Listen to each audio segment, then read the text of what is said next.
नमस्कार, आप देख रहे हैं आर्या न्यूज और मैं हूं आपके साथ प्रियंका तिवारी। बुलेटिन का आगाज करेंगे बड़ी खबरों के साथ। देश में नुपुर शर्मा को लेकर शुरू हुए विवाद के बाद हिंदुओं का हो रहा जो प्रदर्शन है, हत्या जो हो रही है, अब विश्व हिंदू सेवा संघ देश भर में हिंदुओं को संगठित करने के लिए बड़ा अभियान करने जा रही।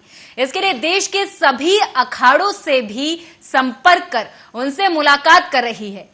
आज अयोध्या पहुंचे विश्व हिंदू सेवा संघ के राष्ट्रीय अध्यक्ष, भारत सरकार महिला और बाल विकास मंत्रालय के सदस्य रविंद्र के द्विवेदी ने उदासीन अखाड़ा के महंत भरत दास से मुलाकात की। हिंदुओं की रक्षा के लिए आगे आने का समर्थन मांगा। इसके साथ ही देश में जनसंख्या को लेकर भी मुस्लिम समुदाय के द्वारा सरकार के नियंत्रण पर काम नहीं हो पा रहा, इसको लेकर सरकार से एक सघन कानून बनाए जाने को लेकर भी दबाव डालने की योजना बनाई है।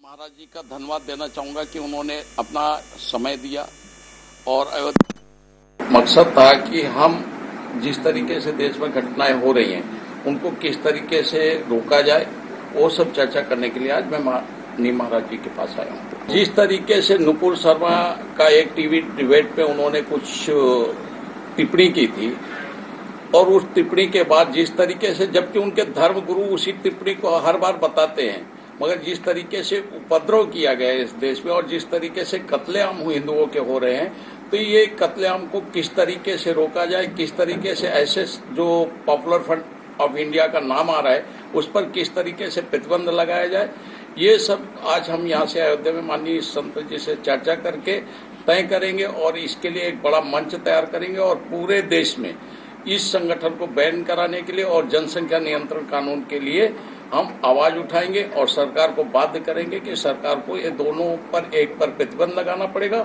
और दूसरे पर एक कठोरता कानून बनाना पड़ेगा ताकि देश की जनसंख्या। और माननीय श्री जी, ये इनका कहना है कि भाई हिंदू सनातन संस्कृति की रक्षा करने के लिए हमारे साधु संत और जो भी सुबुद्ध जन हैं, यदि हिंदू समाज को जागरूक नहीं करेंगे, जो हमारे हिंदू समाज के प्रति जो लोगों का कुठाराघात, अभी हमारे मंत्री जी ने बताया कि लगभग पूरे देश में 8-10 आदमियों को गला काट दिया गया है, तो उन सभी को ध्यान में रखते हुए और जिन प्रकरणों पर इतना छोटे से प्रकरण को पूरा बवाल पूरे भारतवर्ष में चल रहा है, तो उन सभी प्रकरणों को ध्यान में रखते हुए इनका जो मिलने का क्रम है साधु संतों से, अभी आज हमसे मुलाकात किया और अयोध्या के। तो वहीं फिल्म अभिनेत्री शिल्पा शेट्टी शुक्रवार को धर्म नगरी वृंदावन पहुंची। जग प्रसिद्ध ठाकुर बांके बिहारी मंदिर पहुंची फिल्म अभिनेत्री ने, जहां पूरे भाव से देहरी पूजन किया, साथ ही ठाकुर बांके बिहारी महाराज के दर्शन कर आशीर्वाद लिया। वहीं मंदिर के सेवायत गोस्वामियों द्वारा फिल्म अभिनेत्री का पटुका और प्रसादी भेंट कर स्वागत किया गया। इसके साथ ही मंदिर में फिल्म अभिनेत्री के आगमन पर उनको देखने के लिए प्रशंसक भी बेताब नजर आए। इस दौरान पत्रकारों से रूबरू हुई फिल्म अभिनेत्री शिल्पा शेट्टी ने कहा कि ठाकुर बांके बिहारी की कृपा से आज उनके दर्शन के लिए आना हो गया, ये मेरा सौभाग्य है। इस दौरान वे काफी प्रसन्न नजर आईं, साथ ही उन्होंने राधे राधे कहकर सभी का अभिवादन किया।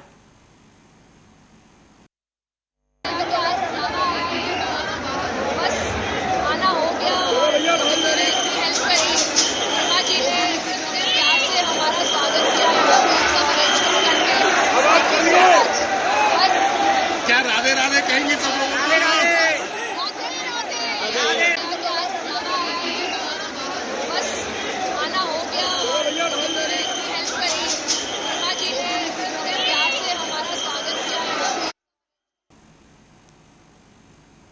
तो वहीं यूपी सरकार के 100 दिन पूरे होने पर बदायूं के एक दिवसीय दौरे पर पहुंचे जल शक्ति मंत्री रामकेश निषाद ने मीडिया से बात की। उन्होंने कहा कि सरकार ने इन 100 दिनों में जनता के हितों के लिए कई अहम फैसले लिए और सरकार के ये 100 दिन बेमिसाल साबित हुए। कई काम ऐसे हुए, कार्य योजना के लक्ष्य को 100% से ज्यादा तक पूरा किया गया। उन्होंने मंत्री दिनेश खटीक के इस्तीफे पर भी बयान दिया। परिवार में कभी कभी ऐसा हो जाता है, हम भी जल शक्ति विभाग से मंत्री हैं, हमारा जो स्तर है उस स्तर से सारे काम हो रहे, हमें कहीं भी कोई दिक्कत नहीं है। उन्होंने आगे कहा, ये दिनेश खटीक जी का अपना विषय है, हम सभी मंत्री आपसी तालमेल से काम कर रहे हैं। आप जिनके बारे में चर्चा कर रहे हैं, अपने हर घर जल नल से जल परियोजना है, जिसको बुंदेलखंड और विंध्य के क्षेत्र में एक लक्ष्य के रूप में दिया था, उसको जो एकल परियोजना है निश्चित रूप से उनको पूरा करके जनता को सुपुर्द किया गया है। अपने अमृत सरोवर हैं और राशन वितरण का कार्य है।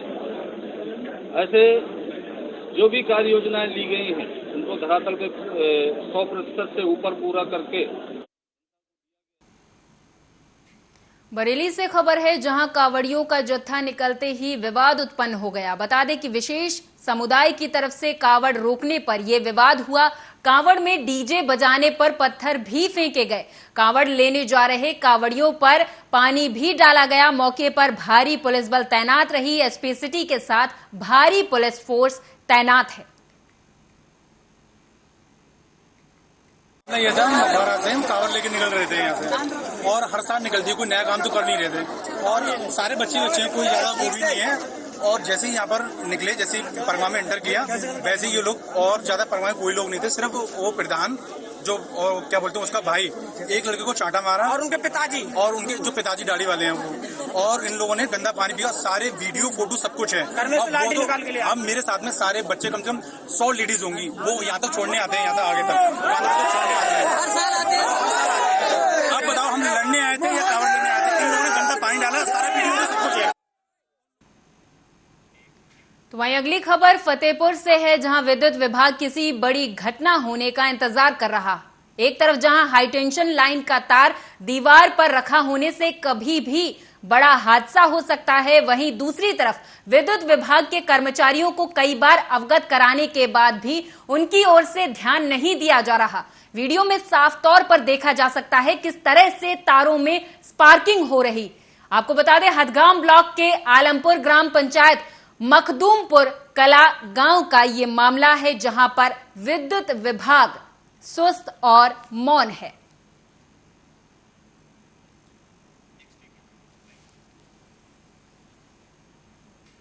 सोनभद्र से खबर है, जहां वन प्रभाग रेणुकूट के जरहा रेंज के मयूर नचना पहाड़ी के पास लरकोरी और गेरुइया नार आदि स्थानों से घने जंगलों के बीच से साखू के कई पेड़ तस्करों ने काट लिए थे। इसकी जानकारी होते ही जरहा रेंज के वन विभाग के अधिकारियों ने हड़कंप मचाना शुरू कर दिया। इसके बाद प्रभागीय वन अधिकारी रेणुकूट इसकी जांच के लिए एक विशेष टीम भी गठित कर चुके थे, लेकिन बहुत ही सक्रियता दिखाते हुए वन विभाग के जरहा रेंज के वन दरोगा नूर आलम ने सूझबूझ का परिचय देते हुए अपना मुखबिर लगाया और मुखबिर से सूचना प्राप्त हुई कि जरहा ग्राम सभा में सर्च वारंट के साथ वन विभाग की टीम पहुंची और काफी मात्रा में राम लखन दयाराम और सूरज उवेस के यहां से साखू की लकड़ी बरामद की।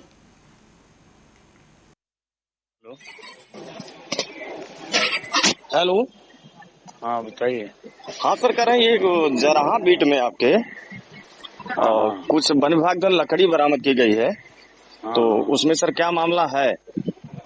अब वो सूचना मिली थी कि कुछ पेड़ लोग काट लिए हैं। जी जी। कुछ जो स्थानीय जो है जो राजक तत्व हैं, तो सूचना मिले तो एक टीम गठित किए थे, प्रवर्तन दल को भेजे थे, तो पकड़ा गया है।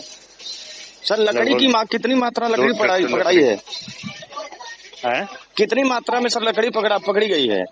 लगभग 2 ट्रैक्टर है, तो मतलब आप समझे 2.5-3 घन मीटर। जी जी। और कोई कार्रवाई की गई सर? हाँ, कार्रवाई की जा रही है। अभी और घरों में है, सर्च वारंट जारी करके हम वसूली करा रहे हैं, घर सीज करा रहे हैं, चेक करा रहे हैं। जहाँ जहाँ जितने भी घरों में निकलेंगे, अभी और भी लकड़ी की सूचना है, कल बताएंगे। ठीक है, चलिए। मामला फतेहपुर जनपद की चांदपुर थाना क्षेत्र के अमौली कस्बे का है, जहां के रहने वाले दयाशंकर पाल की पुत्री निधि 23 जुलाई को अचानक घर से गायब हो गई। महिला के गायब होने से परिवार में हड़कंप मच गया। साथ ही परिवारजन पूरी तरह से उस बच्ची को खोजने में लगे रहे। कोई सुराग न मिलने से 25 जुलाई को पुलिस प्रशासन को उस बच्ची के गायब होने की सूचना दी गई। पुलिस भी उस बच्ची को खोजने में लगी रही, पर सफलता न मिली। इसके बाद आज सुबह अचानक कस्बे के चौराहे में बने एक कुएं के अंदर से किसी के गिरे होने की सूचना पर पुलिस प्रशासन और फायर ब्रिगेड के कर्मचारी पहुंचे। कुएं के अंदर उस युवती के गिरे होने की आशंका थी, हालांकि संशय बना रहा और इसके बाद लगभग 3 घंटे के रेस्क्यू ऑपरेशन के बाद कुएं के अंदर से उस युवती को, जो कुएं के अंदर गिर गई थी, उसे बाहर निकाला गया। तो वो अभी जीवित अवस्था में है और सुरक्षित है।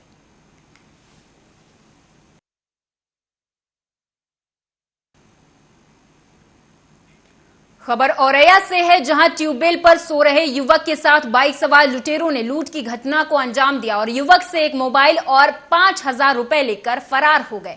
हालांकि इस बीच युवक ने विरोध किया, पर लुटेरों ने विरोध करने पर तमंचे की बट मारकर युवक को घायल कर दिया। तो वहीं घटना की जानकारी मिलते ही घटनास्थल पर पहुंची पुलिस जांच में जुट गई। औरैया फफून थाना क्षेत्र के जैतपुर की यह घटना है।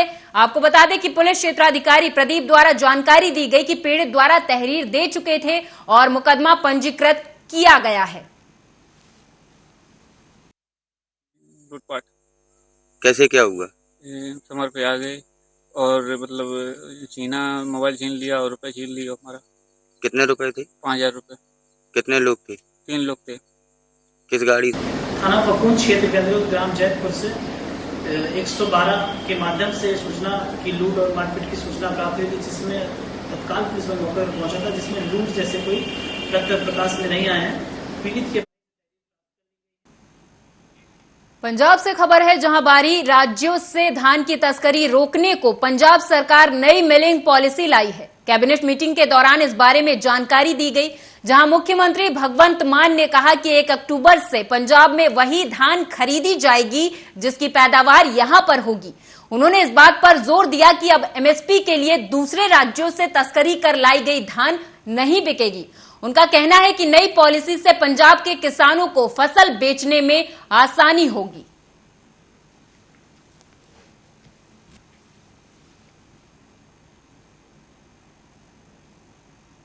तो वहीं रक्षाबंधन पर हरियाणा में इस साल भी महिलाओं को मुफ्त बस सुविधा दी जाएगी। हरियाणा के परिवहन मंत्री मूलचंद शर्मा ने कहा कि सरकार ने महिलाओं को रक्षाबंधन का तोहफा देते हुए इस वर्ष भी हरियाणा परिवहन की बसों में मुफ्त यात्रा सुविधा प्रदान करने का निर्णय लिया है, ताकि बहनें अपने भाइयों के घर जाकर राखी बांध सकें।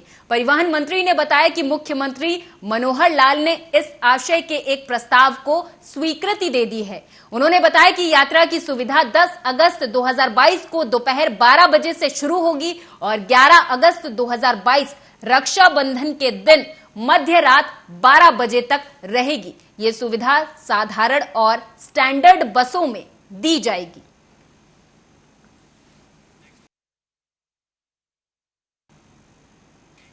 अगली खबर करवधा से है, जहां करवधा पंडरिया जबलपुर रायपुर NH 130 सड़क की हालत काफी जर्जर स्थिति में है, जहां सड़क निर्माण की मांग को लेकर नगर के आम लोगों और राजनीतिक दलों द्वारा निर्माण कार्य को लेकर विरोध प्रदर्शन किया गया। बता दें आपको कि करवधा पंडरिया जबलपुर को जोड़ने वाली एकमात्र सड़क है, जहां प्रतिवर्ष बारिश में सड़क पर लबालब पानी भर जाता है, जिसके कारण मुसाफिरों और राहगीरों को अच्छी खासी परेशानियों का सामना करना पड़ता है, जिसके कारण आए दिन दुर्घटना भी घटित होती रहती है। दरिया से लेकर मुंगेली तक जो NH 130A सड़क है, वो इतनी खस्ता हाल सड़क हो चुकी है जिस पर चल पाना बहुत मुश्किल हो रहा है। इस सड़क पर आए दिन हमारे जो स्कूटी सवार हैं, बाइक सवार हैं, वो गिरते जा रहे थे। हमने सोशल मीडिया के माध्यम से, मीडिया के माध्यम से यहाँ के शासन प्रशासन को चेताया था कि आप लोग इस रोड का मरम्मत कर दीजिए, परंतु यहाँ किसी की भी कान में जू तक नहीं चली, न उनकी आंखें दिखी, न कान खुली।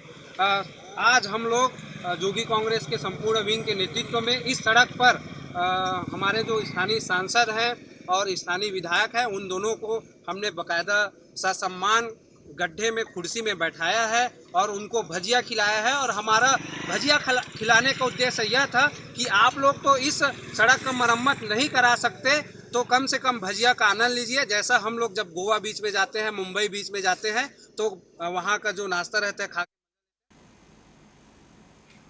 करवधा से खबर है, जहां भीषण सड़क हादसा देखने को मिला। दरअसल तेज रफ्तार पिकअप वाहन ने ऑटो को टक्कर मार दी, जिससे ऑटो चालक गंभीर रूप से घायल हो गया।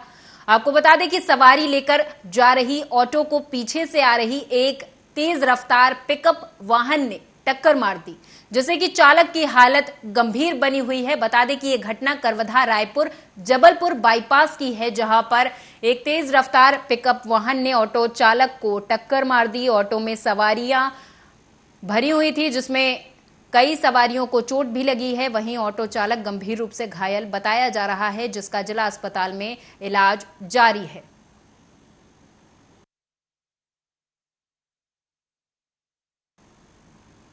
लालकुआं तराई पूर्वी गौला रेंज की वन विभाग टीम ने पिछले कुछ दिनों में अवैध खनन और लकड़ी तस्करों के खिलाफ बड़ी कार्रवाई करते हुए कई वाहनों को सीज कर उनसे जुर्माना वसूल किया है।